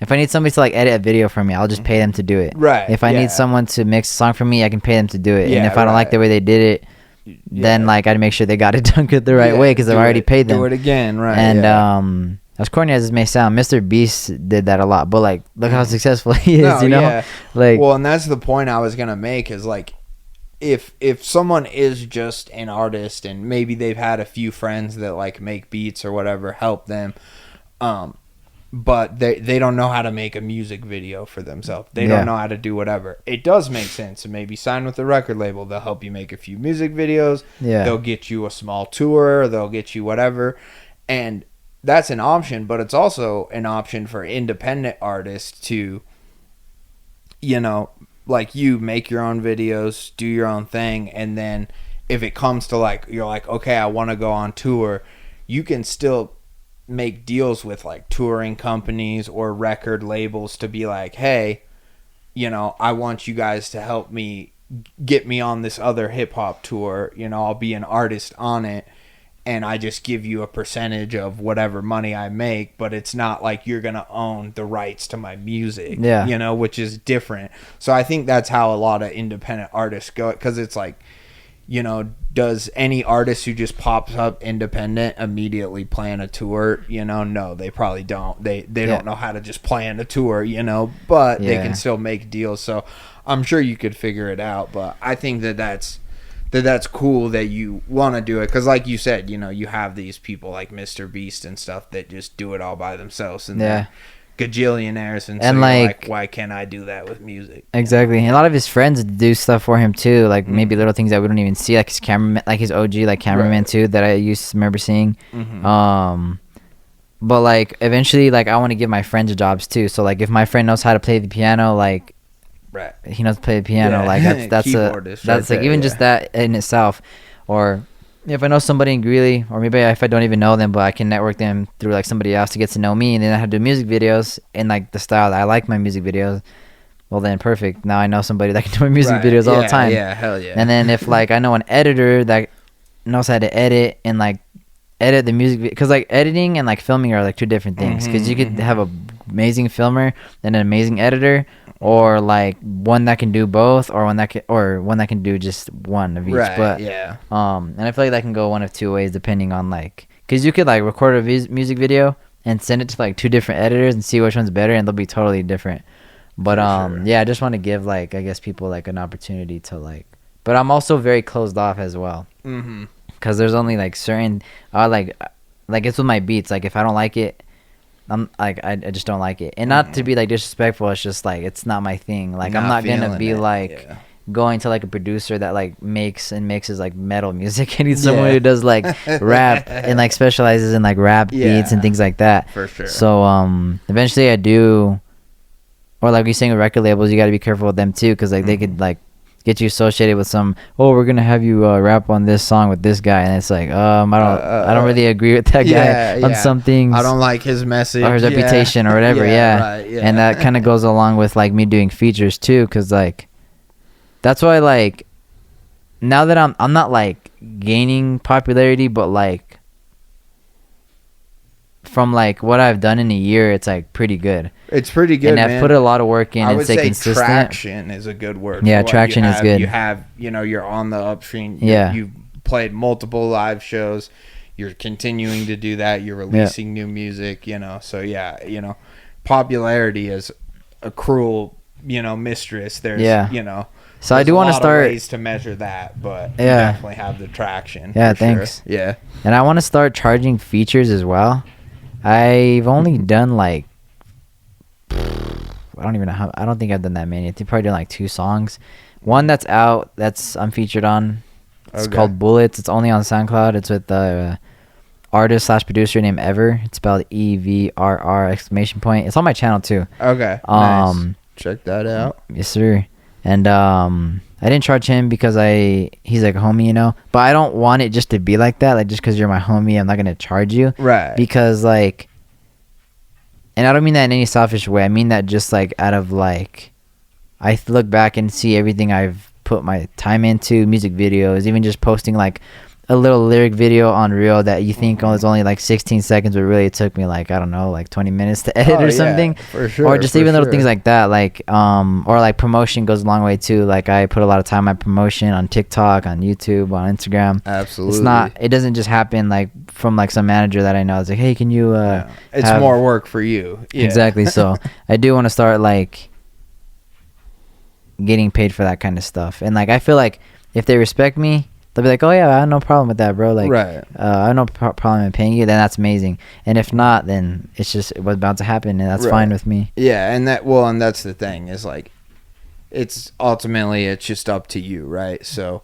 you can, you know, if there is someone who you really want to collab with, it's like, okay, I'm gonna do this one for free. But then if there's 3 other people hitting you up that want to do it with you, it's like, you're like, well, that's more time ultimately off my plate. That's less time for me to make my own music. That's less time for me to make video, all this other stuff. So I don't think there's anything wrong with that. I think it's just you knowing your own worth and deciding that, you know, hey, you know, if you want me, this is what it costs. You know what I mean? Because I think people will take advantage of small artists because they'll say, dude, we'll help each other. We'll help each other. And that only goes so far where you're like, okay, but now I need something. I actually need something that, you know, monetizes the help, you know, that shows me that I'm getting help, you know, that I'm helping you. So exactly. All right. Well, sorry about that commercial break or that little cut in between the podcast. We just had to do a little promo. We had to cut some promos to sell tickets to you MFers. No, exactly. So the first one I'm gonna get to. These are the polls that I put out on my Snapchat and Instagram. There's not that many, but there is enough to get through them. Yeah. So the mic cut out. Not the mic. The phone died. Because I recorded my phone. If you don't know that, now you do. Now you know. So back to Diego. Basically, I kind of explained what it was. I just gotta make this quick. And then, how do you turn a Subaru into a GTR? You're gonna get like small amount of context. Basically, you get a flashbang, a crowbar. You go to a dealership, pry the door open. If it doesn't turn on, throw the flashbang under the hood.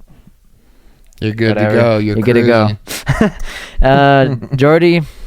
More music. Hopefully I'll drop like one more single before the show, and then country songs. I will never make country, but if it was in a funny manner, yes. We might get a parody song.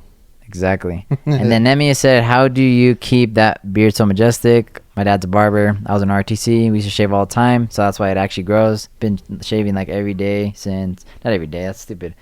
Almost every week from like the first day of high school to the last day of high school, I shaved like almost every single week for RTC, which probably seems stupid, but then like you're looking at me without a beard. Not Nemius, but other people who wish they had a beard. Yeah. So just shave. Exactly. And then Edwin, he said, why do you think people shut out love after their first heartbreak? I said, like, maybe like when their first heartbreak happened, as soon as it ended, you know, they tried like healing, and maybe they did, maybe they didn't. And then now they're like afraid to get back into it because of the way it affected them, and especially if it's been a long time. So like, let's say like, I know he's older, so like let's say like he's talking to someone that's like the same age as him. I think he's like 21, 22. So like let's say she has been in a relationship since she's like 17. That's a long time. And if you look back on that one relationship and how bad it was, depending on like what the bad thing that happened to her was, or like the relationship, that could be like really like hard. But then like I feel like if she doesn't want to get in a relationship, like if she doesn't find any hope in you, then it's like, why? I feel like if that is happening, get down to earth with her on a very friendship level and just let her know that you're just there to be there for her, not just to be there to get with her, genuinely be there with her and like spend time with her and like get to know her, but then also make sure she's pouring into you as well, because you can only pour so much of your cup into hers and until you have nothing. So make sure that also doesn't happen. So I would just say just communicate with her and understand like her past and like what she's been through, and then once you know that, then you'll know why she acts certain ways, and she'll know why you act certain ways if you also reciprocate that back. Just be your friend, and then you know from that you'll be able to determine why they don't want to jump back on the love horse or whatever, and then from there it's like, oh, okay, well I can see, oh, they really are hurt and this is gonna take a lot longer, or maybe they're just scared and they need someone to listen to them and actually talk it through with them, and then once that happens, maybe they'll start to open up a little bit more. But Right. you won't know until you actually sit down and communicate, like Ivan said. So Exactly. And now we haven't done these ones yet. These ones are on Snapchat. So first one is from Chris. He also has a YouTube channel. Go check it out. He said, I'm continuing writing songs. Sometimes I hit a barrier on titles and mostly lyrics. How do you get inspired or come up with lyrics for your music? My lyrics deeply drives through whatever is going on in the world, even with social media and reflection of the 4 years. What is your knowledge on songwriting?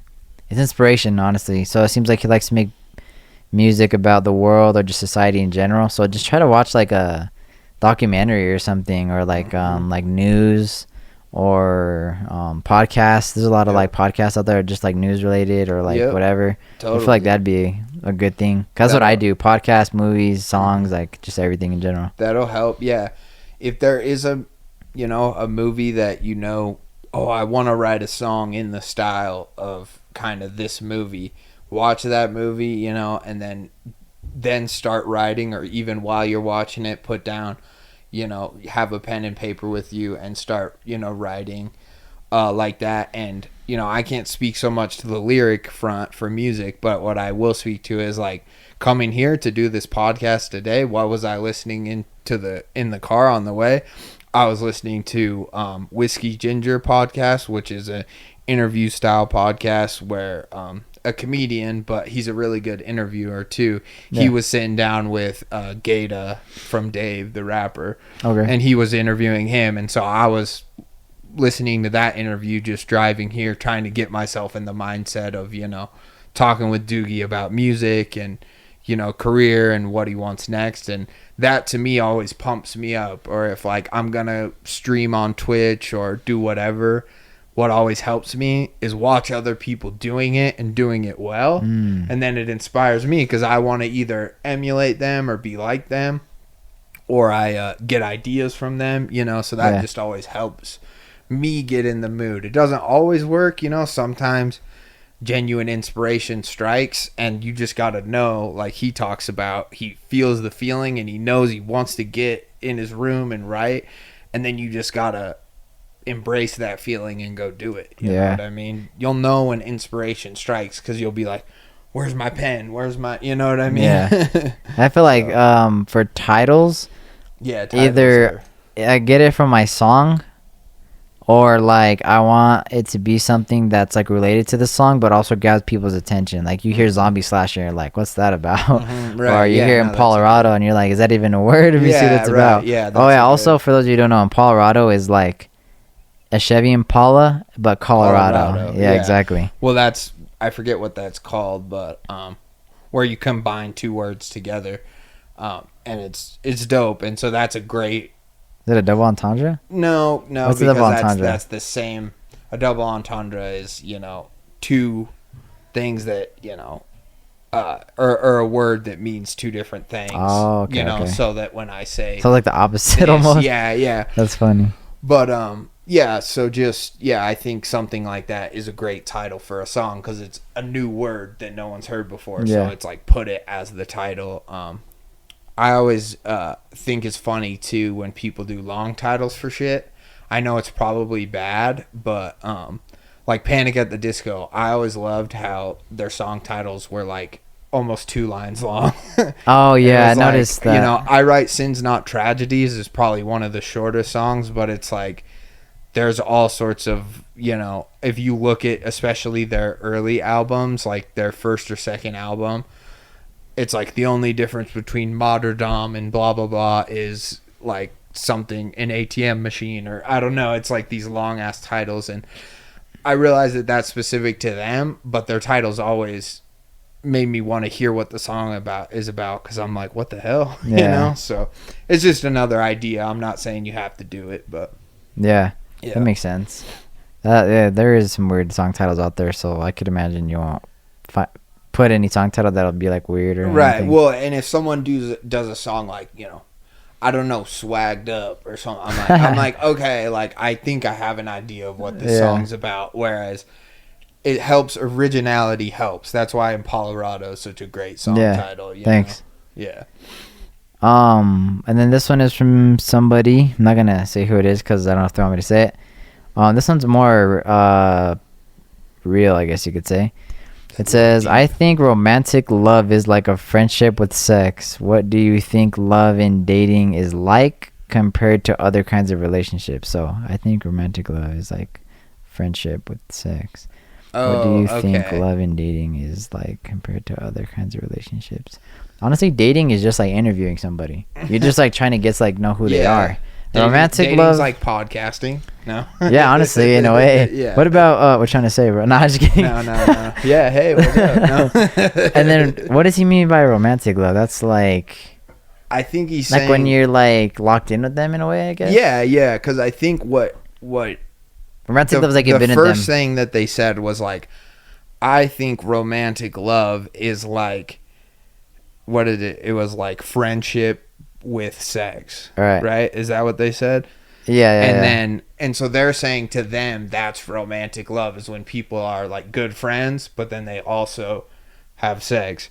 Whereas, and then they were just asking like, what do you think, or we think romantic love is, which, I mean, obviously those are some components, but I would say take the whole sex out of it, because you can have romantic love for someone before you ever even have sex with them. I mean, yes, that leads to that, but I would say romantic love is, you'll feel it like in your stomach, and you'll get butterflies, and you'll feel like, you know, a burning desire to just want to be with that person. That's romantic love. Yeah, that Whereas makes sense. I want to hang out with my homies or with girls that I'm friends with, and I'm like, oh, I miss them, I want to see them, but I'm not burned. I don't feel butterflies when I'm walking up to them in my think stomach, you know. Marriage plays a role too, because I heard something in a podcast today. He was like, if it took marriage, if everybody had to be married before they could have sex, he's like, everybody would be married. Right. Like everybody would be married. Yeah. And I guess like, I don't know, I feel like getting married is like, or like I believe in getting married, so like I want to get married to somebody, and I do think that like, I don't know, I don't think it's worth like just, you know, sleeping with this person, sleeping with that person, especially if they're just, if you're not even dating them, that's worse, or even just dating them for that reason is horrible. Like, no, I know like it could play a role in dating, but like it should not be a main concept like at all. Like I do think that like it should be like waited upon until after marriage, only because like it just does something, especially if it doesn't like follow with you, or how do I say it? Especially if like it breaks off, right, and now you have that like soul tie with them, and then like there's a lot more spiritual things that go into that is like crazy. Like, believe this if you will, believe it if you don't, but like if you fornicate with somebody, which is like having sex before marriage, it will their demons, they're like those evil spirits, and like all their baggage is now like put onto you, and you just like feel that weight. I feel like I don't know if anybody could like agree on that, but if you could like look back to that point, if that ever happened to you, then maybe you'd be like, huh, kind of makes a little bit of sense, right? But if not, then I guess you could just have your way with that. But I guess that's just like what I've been like trying to like, I guess, like understand more on like the whole like marriage and like dating, and like I'm not gonna go out and look for a female right now. If there's a female that comes into my life just out of nowhere, I bet that's God, or I'll just know she'll be a woman of God. That's like, that's what, as long as I pray for that, you'll have a sign. There will be a feeling. Exactly. And I'm not just praying like just for that. There's plenty of other things I'm praying for. That's like, that's not a priority right now, is what I'm trying to say. Yeah. But like, I am getting like, I'm not getting older, but I am getting to that age where it's like, not even really. No, not really. It doesn't matter. It's different. Like, he's got time. Yeah, I got time. Like, there's people like way older than me who aren't like, well, and dating or with anybody yet. And that's not a bad thing. No. But there's like 40-year-old people out there who aren't with anybody. Right. So what I'll say is that, it's, you know, intercourse, sex, whatever, you know, deeply, deeply personal thing. if you do it with anyone. So an excuse that, well, we're friends and we like each other, isn't a good enough excuse, especially if you've never done it before. What I think is much more important is, is there a spiritual connection? Do we genuinely love each other? And I mean really love each other to where you want to get married, you have that love and whatever. And if you can get married first, like Doogie's saying, and you can wait and all that stuff happens, then great. Yeah. And then in my opinion, like, yeah, most people aren't gonna wait. It's just kind of the times that we live it's in. like it's the temptation and like the culture it's sad. around So it. most people aren't gonna wait. Yeah. But should you just do it with someone who you're friends with, who you kind of like? No, I think you should wait to find someone that you love. And that's the difference, is love is a feeling. You'll know it, and you'll also know that it's true love because you guys will make each other better. You'll feel better. Your life will genuinely be better. It's not just enough to say, oh God, I miss him, I want to be with him all the time. That's what's that called? That's not love. That's Lust? Yeah, lust, and as well as Attachment? yeah, there's another word. Infatuation. Sorry, was what I was looking for. Just being infatuated with someone isn't being in love with someone. You'll feel the deep spiritual connection. You'll want to be with them, as a life partner. And then, when you get to that point and you're feeling that, hopefully enough time passes, you still feel like that, you can get married and then go nuts, Yeah, like, do whatever exactly. you want at that point. And that's what it says in the Bible too. That's why it's so like holy to like, or that's why it's good to stay pure. Yeah. But like, I mean, everyone has their ups and downs with that whole deal. Right. But like, no one is going to be perfect. Yeah. But I don't think that just saying, well, we're friends, and let's say you've already had sex. We're friends and we're having sex. So like friends with benefits in a way. Yeah, like we must that. be. So then we must be in romantic love. Yeah, and that's it's like, horrible. no, that's not what love is. Love is even more than that. Right, it is. So Honestly, yeah, I don't know.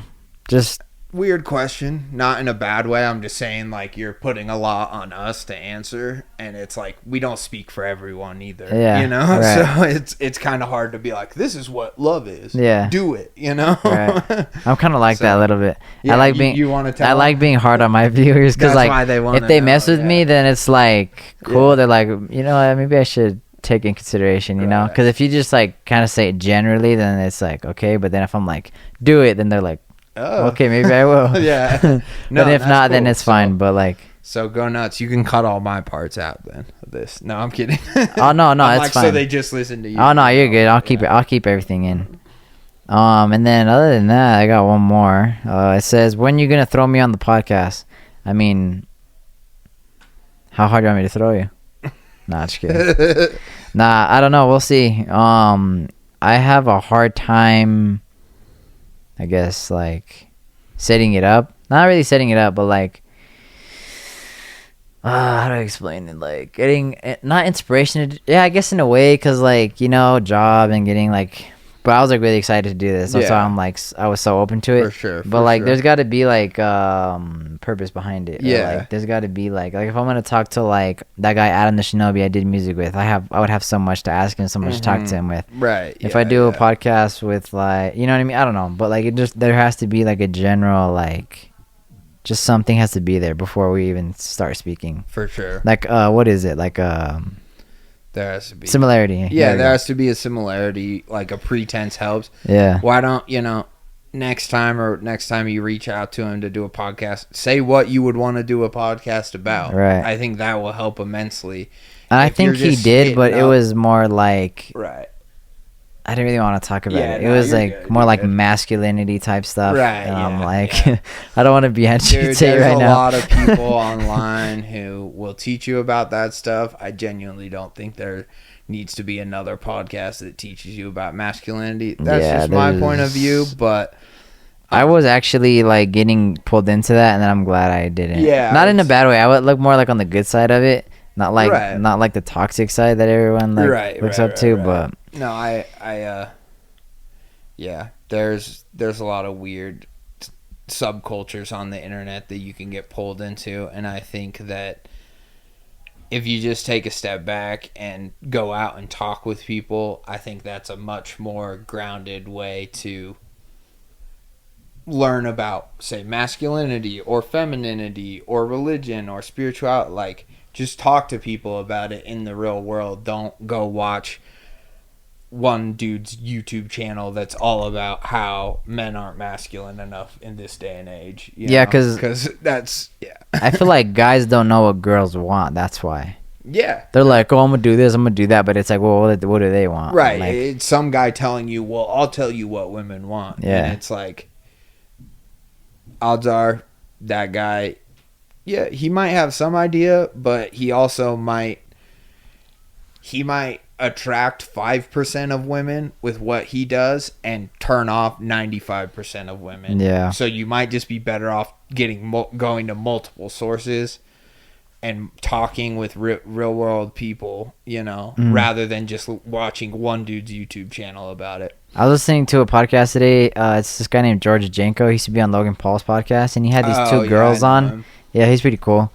My friend doesn't like him. I don't know why, but I didn't really like him at first. I was kind of skeptical, but now I like him because he's a believer in like Christ now, so that's cool. Yeah, he was spiritual. And Yeah, that's what Logan Paul didn't really caught like a about bunch him. of flack for giving him shit about it. Yeah, that's kind of disrespectful. Oh no, I thought it was lame, and I thought Logan Paul deserved to get like to have flamed people for mad it, at him because it was just stupid. It wasn't like he was trying to challenge his beliefs in any sort of a real or productive conversation either. He was just going like, "You're lame. Why do you?" He was just picking on him. Like, Yeah. It was just dumb. It was. Yeah. It was his podcast though, the George Janko show, and it was with these girls, and they have a podcast called Girls Gone Bible. This says Food's Gone Wild. Like that. Yeah. This shirt says Food's Gone Wild, so I think they kind of took that on. Not like because of this, but there's a lot of things called like Gone Wild. Or Gone this, that, and the Wild. other. Yeah, no. So it was like Girls Gone Bible, and dude, I listened to them and I'm like, if I found a girl like this, bro,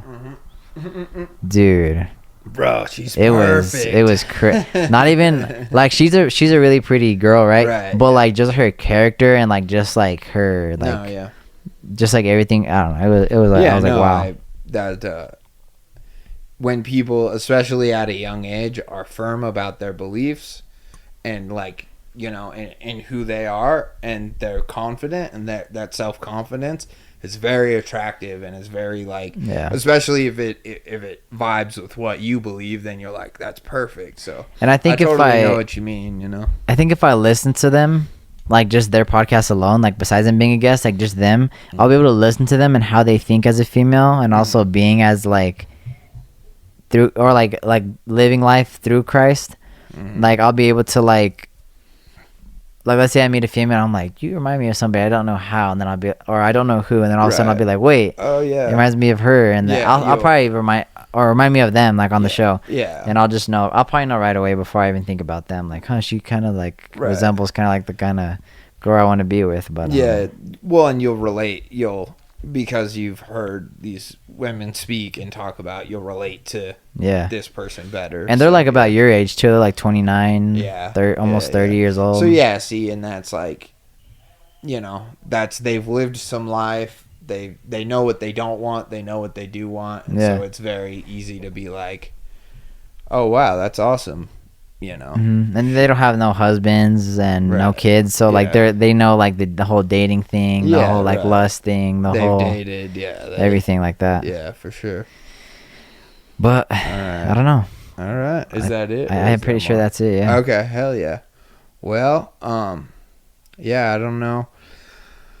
I was like, I don't necessarily want to end on just questions, or just like the fan questions, but I don't know. Let me see real quick. Oh, okay. So yeah, you've been putting out music for about a year now. How have you changed since your first upload to like now at the end of that year? I feel like my flow has gotten better. Okay. And then also, I think just flow. I feel like I always had the lyrics, just the flow is different now. Okay. That's it. Yeah. Yeah. Okay. Hell yeah. Yeah. So, and then would you say like you've gotten more confident overall just from putting out music? Yeah, I feel Okay. yeah for sure, yeah. And then 'Cause- also like performing as well has helped a lot. Hell yeah, no, I could see that because I heard you talking about like in other podcasts and stuff how, you know, like you know, like talking about, you know, social media will kind of mess you up and like, you know, or like make you cringe and stand up and different stuff like that. And Yeah. also how you were like, you know, people used to, and I think most people experience some form of like bullying or just people talking shit about them a little bit. And like, you were like, you know, I was always the short kid with the big head and skinny and this and that. Yeah. But then now you're like, you're very like, when people see my content or hear my music or whatever, you're like, my work will speak for itself. Yeah. I don't need to prove anything to you. You know, and then so like, and you want to be taken seriously, you know, and I heard you say that. And so I guess where the question is like, do you feel like you're already being taken more seriously, and is that making you more confident, or is there a point where you'll get to where you'll know that people now they take you seriously, you know, and you're still trying to get there? I feel like people only take you seriously when they see other people taking you seriously. Yeah, It's like that's Very just what true. happens. Like Very when true. everyone else is doing it, then you want to do it too. Like, oh, everyone's listening to Doogie now. Let me check it out. Oh, I like it now because everyone else likes it. But then again, you could just like it just because it still sounds good regardless. Mhm. And there might be someone else hears my music. They might not like it at all. That's totally fine because you probably listen to like reggae or something. I love Right. reggae, but like Yeah, let's say that's no. all they listen to. yeah, And they're like, it's Yeah. it's not reggae, it's not for me. you know? exactly. And I'm just waiting for the day where someone just like says something and like rubs me the wrong way, especially if it's to my face. Right. And or like even like in the rap game, because I'll never be Right. the first one to throw the first shot. I will never be No. the first one. I don't give anybody hate anywhere or like Right, or anything. right. But, But, you're like, kind of waiting for If that. I'm not waiting for it, but like if I might have said waiting for it, didn't mean to say that. Right, okay. But if it ever happens, like they will feel the wrath. Right, they'll feel the wrath. You're ready. Yes, is what you're that saying. that Ronin wrath. They will That feel the Ronin fucking. the Ronin wrath. Hell yeah, dude. I love That's that. what I'm saying. Like, I don't know, bro. Yeah. Just don't play. Don't play. I will hit you with every syllable, vocabulary, word in the dictionary ever. Hell yeah. Give you a 10-minute diss track. Hell yeah. It'll be like reading the Bible. You know? It'll be that long. That'd be a but- podcast episode. Hell yeah. No, that's dope. But yeah, so I just want to say, you know, thank you so much for having me on. Obviously, this has been a ton of fun. Heck yeah. I'll come and podcast with you anytime, you know. Yeah, bro, it was fun. We'll definitely do another one. I was like, whether, you know, you want to do it, you know, if you have another show coming up or something Yeah, like that'd be that, fun. we could do that. Or if you just, you know, need someone to chop it up with, I'm always here for you. You're a cool dude. So Hell yeah, thank bro. you so much. And then, yeah, just go see Doogie, you know, February 24th, opening for Joey Cool. Should be an amazing show at the Moxie Theater here in Greeley. And then other than that, look out for the Bandwagon article. Pick up Bandwagon wherever you see it, you know. Bandwagon is a local magazine that highlights all sorts of artists, whether it be, you know, hip-hop, rock, folk, metal, you know, we highlight it all, and you can find it anywhere around Greeley, Fort Collins, you know, even up in Cheyenne, you know, so it's all over the place. And pick it up, especially, you know, to read his article, but also just pick it up if you want to know more about local music, local comedy stuff going on. It's a great resource. So other than that, thank you so much, man. Hell yeah, bro. It's me, Kacey, and we're out. Deuces. Peace. It's a young Chicano bear from the north. But no, I'm not the type of guy to put the chrome to your dome. They see how it really does and now they throw stones. They just know that Doogie don't run alone. I got 100 with the bear to do with the bones. Yeah, we in the Cadillac. Doogie straight sided, yeah, you know we never lack. Cruising down the streets till we turn yeah. Back. 1, 2, 3 to the 4. Doogie coming down from the north. Living out worse knows, worse this, worse that. I run around through, so you better take a step back. Watch out for Doogie, cause that's how he really does it. He brings the funk, cause you know you really love it. Yeah, watch out for Doogie, cause that's how he really does it. He brings the funk, cause you know you really love it. Yeah, that you kinda up on the no-code, yeah, he do it solo. Riding in the low-low, I'm just a vato with a good motto. Doing not step on my new fresh zapato. They say I like easy, I say it's too easy. Now they wanna tease me, and now they wanna be me. Yeah, I said we cruising in G-Town, ain't that